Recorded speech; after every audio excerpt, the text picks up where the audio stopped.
Find the verse, open your Bible. All four Gospels.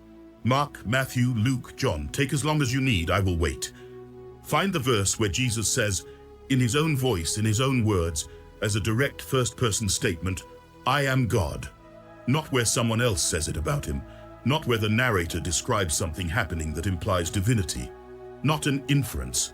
Not a theological interpretation layered on top of a story. The verse where Jesus himself says, out of his own mouth, I am God. You will not find it. I have been looking for 4 years. With the Greek text open alongside the English, with every commentary I could locate through my old library credentials at Hodges, cross-referencing the 4 evangelists, checking the manuscript tradition, reading Spinoza's method for handling exactly this kind of claim.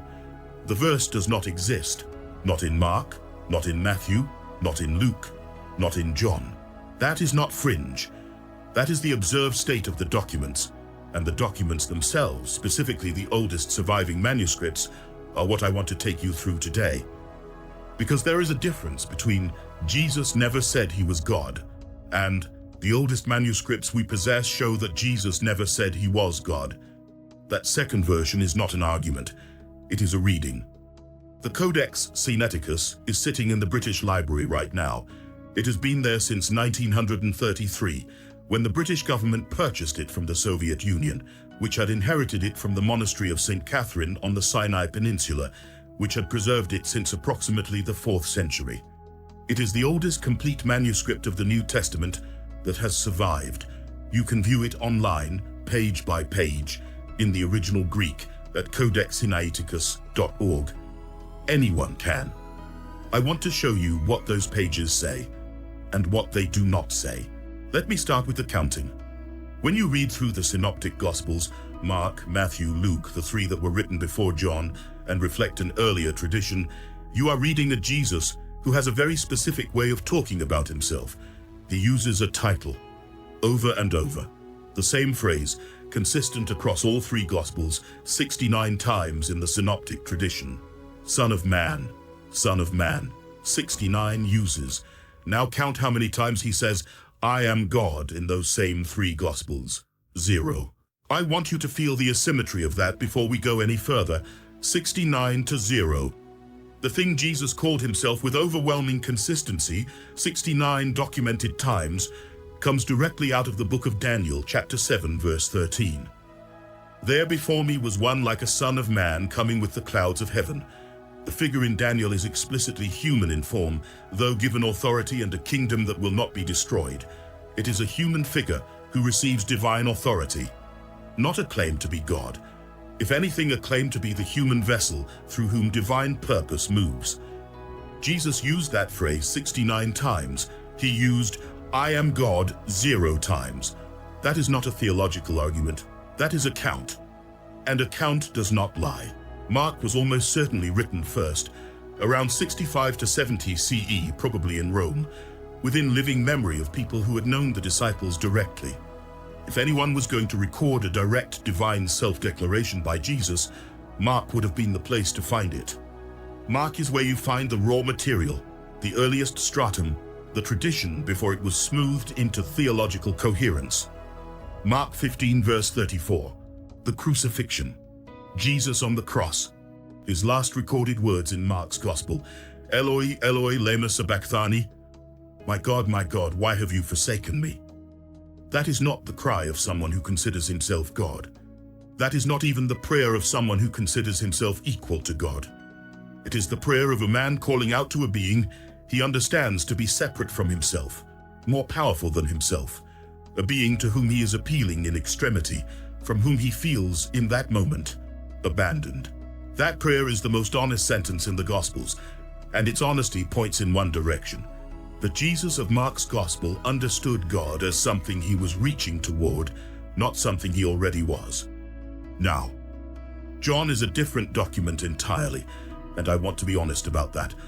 John was written approximately 90 to 110 CE, at minimum 65 years after the crucifixion, and by most scholarly estimates, closer to 70 or 80 years after.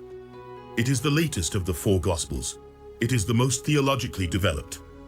And it is the only gospel where you find the language that gets closest to a divine claim from Jesus.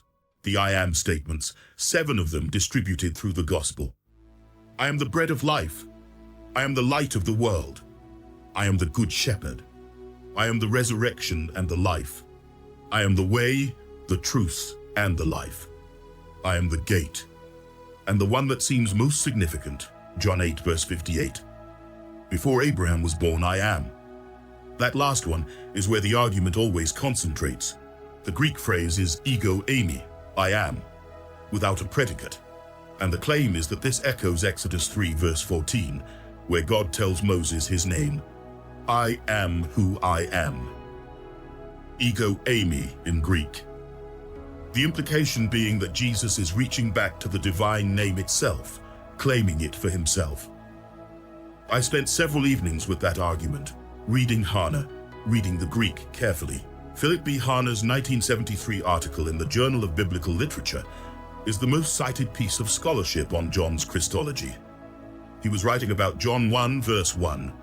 In the beginning was the Word, and the Word was with God, and the Word was God.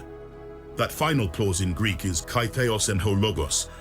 The predicate noun, theos, God, appears before the verb without the definite article. Hannah ran 12 pages on that grammatical construction. His conclusion, the absence of the definite article makes theos here qualitative, not identitary. The most accurate translation is not the Word was identical to God, but the Word had the nature of God, or the Word was divine. His exact words, there is no basis for regarding the predicate theos as definite. The most cited academic article on John's divine language concludes the claim is qualitative, not an identity statement. And that is John 1 verse 1, the narrator speaking, not Jesus, already 2 layers away from a direct self-declaration. Jesus himself, in that same gospel, never says, I am God. Stay with me on this, because the manuscript layer adds something the theological argument alone cannot. John 1 verse 18. 1 verse after the prologue, the same chapter, the same author, on the same page of the Codex Sinaiticus. No one has ever seen God, but the only begotten, who is in the bosom of the Father, he has made him known. That phrase, only begotten, monogenes in Greek, is where the manuscripts split, and the split is precisely backwards from what you would expect. The oldest manuscripts, the Codex Sinaiticus, the Codex Vaticanus, and 2 early papyrus manuscripts designated P66 and P75, the last of which may date to the late 2nd century, read monogenes theos, the only begotten God, the divine, unique one. The later manuscripts from the 5th century onward, the tradition that produced most of the English translations used in churches today, changed it. They read monogenes huios, the only begotten Son. The oldest text is theologically stronger. The later text is theologically softer. When I first read that, I had to look at it again, because the instinct is to expect the opposite, that the tradition would grow towards stronger divine language over time, that later scribes would amplify the claims about Jesus' divinity. And in some places that is true. But here, in the 1 verse of John's prologue that addresses the relationship directly, the oldest surviving manuscripts use a formulation the later tradition softened. Someone in the 5th century reading monogenes theos, the only begotten God, changed it to the only begotten Son. Not amplified, domesticated, made it fit more neatly into the framework the Council of Nicaea had codified 150 years earlier. The oldest documents say something different from the later tradition, and the later tradition, not the older, is what most people have read their entire lives. I want to tell you about an Easter Sunday. This was maybe 3 years after my wife passed, maybe 4. I have lost the specific count. She had been sick for a long time before the end, and there was a period afterward when the seasons felt arbitrary, when I would look up and realize it was autumn again or summer again, and the surprise of it was genuine. Easter Sunday. I was alone. My son had invited me to drive to Chattanooga for the day, but I had said no, the way you say no to things in the 2nd or 3rd year of that kind of loneliness, not because you want to be alone, but because the performance of not being alone takes more energy than you have. I was at my desk. It was early morning, maybe 6, still dark enough that the desk lamp was the only light in the room. I had been in the middle of working through Mark for the 3rd time that month, and I opened it again, Mark 15, verse 34, and read it aloud for the first time in a long time. Eloi, Eloi, lema sabachthani? I do not know why I read it aloud. I had been reading silently for years, but I said the words out loud in that empty room on Easter morning, and I understood that morning something I had been reading past for 3 years. Jesus is not calling to himself. He is not addressing his own divine nature. He is calling out to something outside himself, something separate, something he had expected to be present in that moment and is not. My God, why have you forsaken me? Is the cry of someone who distinguished between himself and the God he was praying to. Clearly, fundamentally, in extremity. I sat with that for a while. Then I picked up John, turned to chapter 20, verse 28. After the resurrection, Thomas, seeing Jesus, says, "My Lord and my God." That is the first explicit identification of Jesus as God in the entire gospel tradition. It is Thomas speaking, not Jesus. Jesus' response in that passage is not a confirmation of the title. He says, "Because you have seen me, you have believed. Blessed are those who have not seen and yet have believed." He redirects the moment toward faith, not toward endorsing the theological claim Thomas had just made. The first time someone calls Jesus God directly in any of the 4 Gospels, it is a disciple making a declaration, not Jesus making one. And Jesus does not say, "Yes, that is correct. I am God." On Easter morning, in that quiet room, I realized I had been reading those 2 verses as if they described the same person in the same relationship to God. They do not. Mark 15, verse 34, is Jesus praying to a being he knows himself to be separate from, feeling abandoned by that separation. John 20, verse 28 is Thomas speaking, overwhelmed by what he is seeing. One of those is a prayer to something beyond the self. The other is a disciple's declaration about someone else. Only one of them is in Jesus' own voice, and it is not a claim to be God. Here is the passage that nobody mentions when this argument comes up. John 10, verse 33. The setting. Jesus is in the temple in Solomon's porch during the festival of dedication. He has just said, "I and the Father are one." The crowd picks up stones to stone him. They say explicitly, "We are not stoning you for any good work, but for blasphemy. Because you, a mere man, claim to be God." They give him the accusation, directly. You claim to be God. This is the moment. If Jesus is God incarnate, if the claim the church has made for 1700 years is accurate, this is the exact conversation in which to say so. The crowd has handed him the opening. They have stated the charge. All he has to do is confirm it. He does not confirm it. He quotes Psalm 82, verse 6, "I said, you are gods. You are all sons of the Most High." And then he makes an argument. The psalm calls human beings gods. If the scripture, which cannot be broken, calls humans gods, then why is it blasphemy for someone the Father sanctified and sent into the world to say, "I am God's son"? This is a rabbinic argument. It is the kind of move a learned Jewish teacher makes when accused of something. He finds a precedent in scripture. He applies it. He uses the logic of the tradition to push back against the accusation. It is not a confirmation. The man who, according to the church, was the second person of the Trinity, co-equal and co-eternal with the Father, given the perfect opportunity to say, "Yes, I am God," responded with a rabbinic argument about the Psalms. James D.G. Dunn spent 40 years as one of Britain's most important New Testament scholars. His 1980 book, Christology in the Making, which remains one of the most careful examinations of how the early church's understanding of Jesus developed, makes this point at length. In the Synoptic Gospels, whatever divine status Jesus has derives from the resurrection. It is conferred, recognized, proclaimed. It is not something Jesus walks around claiming. The language of pre-existence, of divine identity, of the I am formulas, that is the theological development of John's community, writing 60 to 70 years after the events they describe, after decades of reflection and theological elaboration. Maurice Casey, working from a different angle in his Jesus of Nazareth, published in 2010, is even more direct. The divine claims in John are the product of a first-century Jewish community that had been developing their theology of Jesus for 60-plus years.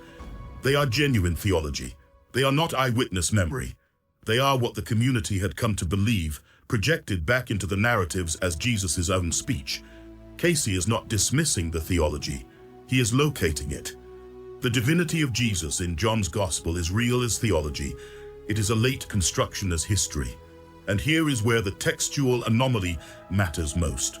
The Codex Sinaiticus is the oldest complete New Testament that survives. What I have not yet told you is that it is not a uniform document in its textual tradition. Scholars who work with manuscript families, the study of how different manuscripts relate to each other, and which copyings came from which exemplars, have noted something specific about the Sinaiticus in the Gospel of John. In chapters 1 through 8, exactly the section that contains the most significant divine claims in John's Gospel, the Codex Sinaiticus aligns with a completely different manuscript family than it does elsewhere. The Alexandrian text type, which is where the Sinaiticus normally belongs, is the scholarly benchmark for textual accuracy. It is the tradition scholars trust most when they want to reconstruct the earliest surviving form of a passage. But in John chapters 1 through 8, the Sinaiticus shifts. It aligns with what scholars call the Western text type, represented most notably by the Codex Bezae, a 5th century manuscript known for its unusual variants and expansions. The same chapters, the same manuscript, switching alignment from the most trusted tradition to the most idiosyncratic one. Textual scholars note this. They call it anomalous. They treat John 1 through 8 in the Sinaiticus with additional caution because of it. It does not mean every word in those chapters is wrong. It means the textual tradition is less stable, less uniform, less confidently anchored than the same manuscript is in the sections flanking it. The zone where Jesus makes his strongest implicit claims to divine nature, the I am statements, the logos theology of the prologue, the unity with the Father, is precisely the zone where the oldest surviving complete New Testament is textually anomalous. I am not saying that proves the claims are insertions. I am saying that the scholars who work most carefully with these manuscripts treat that zone with more textual uncertainty than the rest. When the evidence is most uncertain is not when you want to build your most important doctrine. Let me tell you what Spinoza understood about this. The Tractatus Theologico-Politicus, published in 1670, without Spinoza's name on it, without a city on the title page, with a fake publisher's imprint, because the last man who had written something like it in Amsterdam had been found dead under circumstances no one discussed in polite company. Spinoza was not being dramatic. He was calculating risk. Chapter 7 of the Tractatus. The method for reading scripture. His instruction: approach the text the way you approach nature. Observe it. Trust the internal evidence. When a text claims something, ask what that claim meant to its original audience, in its original language, in its original historical moment. For the disciples of Mark, Jews living in Roman Palestine or the diaspora, steeped in the Psalms and the prophets and the apocalyptic literature of the Second Temple period, Son of God was not an unprecedented claim. Psalm 2 addresses the King of Israel. You are my son. Today I have become your father. The title was applied to the Davidic king. It was a title of special relationship, of divine commission, of elevated status, but not of ontological identity with God. The God of Abraham, Isaac, and Jacob was singular, invisible beyond human category. To say someone was son of God in a first-century Jewish context was to say they bore a special relationship with God, not that they were God. John's community, writing decades later, had developed the theology further. They were using Greek philosophical categories, logos, the divine reason or word that permeates reality, alongside Jewish theology. The prologue of John is doing something different from Mark. It is theology, built carefully after decades of reflection. But the theology is John's community's, not Jesus's voice. Petra, in his 2024 book on divine Christology, Jesus and Divine Christology, published by Eerdmans, the most recent scholarly attempt to find divine self-awareness even in the synoptics, gets caught in a particular trap. His argument is that the narrative actions of the synoptic Jesus, walking on water, forgiving sins, calming storms, are divine actions, and that Jesus knew he was doing divine things. That is a reasonable theological argument. It is also a completely different argument from the one this video names. There is a distinction between Jesus performed actions that the tradition interpreted as divine, and Jesus said he was God. What the narrator shows Jesus doing is not the same as what Jesus says about himself. Petre is arguing from narrative description to implicit self-awareness. That is an inference, not a declaration, and the gap between inference and declaration is precisely where the entire question lives. The academic handbook that comes closest to settling the question is Holman and Porter's Handbook for the Study of the Historical Jesus, published by Brill in 2011. 3,600 pages, every major question in the field addressed by the leading specialists. It contains no chapter dedicated to the question of whether Jesus made explicit claims to divine identity. The editors call this a gaping lacuna in contemporary Jesus research. Our 3,600-page handbook on the historical Jesus has no chapter on whether Jesus claimed to be God. Not because the question is not important, because the sources do not supply the answer that would make such a chapter straightforward. The silence in the handbook reflects the silence in the documents. Now let me bring you to the Council of Nicaea, 325 CE. The Emperor Constantine had convened a council. The issue on the table was Arianism, the position advanced by an Alexandrian priest named Arius, who argued that the Son was a created being, the first and most exalted of God's creatures, but not co-eternal with the Father, not God in the fullest sense. There was a time when he was not, Arius taught. The council rejected Arianism. It adopted the homoousios formula, that the Son is of the same substance as the Father, co-equal and co-eternal. The distance between homoousios and homoiousios, of the same substance versus of similar substance, was a single Greek letter, iota, 1 iota. 295 years after the crucifixion, bishops from across the Roman world voted on the ontological status of Jesus. Think about what that means for the question this video started with. The bishops at Nicaea were not present on the mountain. They were not present in the Jerusalem church when Peter and James were working out what they had witnessed. They were reading texts, the same texts you can read, and they disagreed about what those texts meant, disagreed sharply enough that the emperor had to convene a council, sharply enough that the minority position required explicit condemnation and exile. The phrase Jesus is God, the most foundational claim in Christian theology, the thing recited in creeds and sung in hymns and assumed in every Christmas sermon for 17 centuries, was established by conciliar decree in 325 CE. Not because Jesus said it, because a majority of bishops in Nicaea voted that it was the correct theological conclusion. You might say, that is not what Nicaea did. Nicaea did not invent the doctrine. It clarified and defended what was already believed. That is fair. The tradition Nicaea codified was real and living before 325.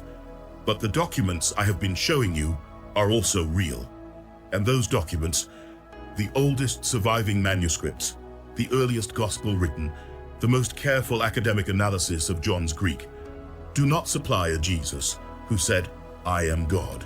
What they supply is a man who called himself Son of Man 69 times, who prayed to God from the cross as to a separate being, who, when accused of claiming to be God, made a rabbinic argument rather than a confirmation, who said, I and the Father are one, a phrase that John's own careful Greek makes one thing, not one person.